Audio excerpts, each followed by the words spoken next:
సందేహాన్ని అయితే sir Modi Trump phone Jio పాలిటిక్స్లో మరో ట్విస్ట్.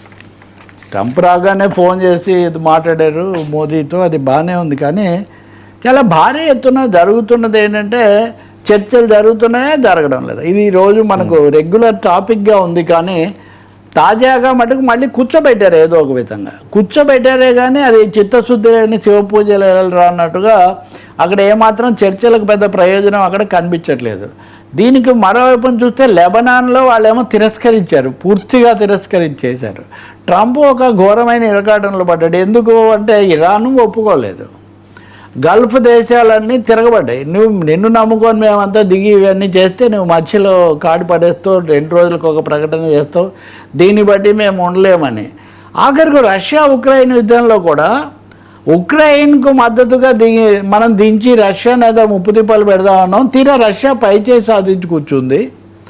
ఇప్పుడేమో నువ్వు పట్టించుకోవడం లేదు అని అటు నాటో ఇటు ఉక్రెయిన్ కూడా ట్రంప్ మీద చాలా తిరగబడుతున్నటువంటి ఒక పరిస్థితి.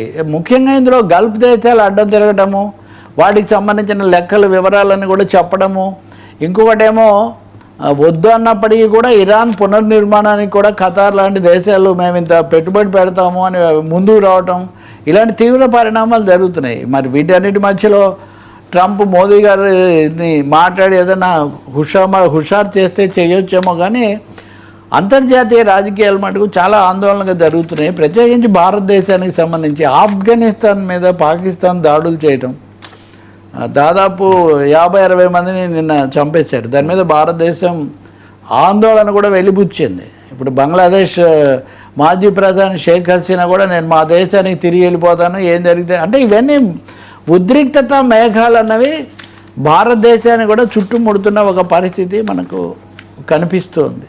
Right sir, thank you so much Ravi గారు. ఇది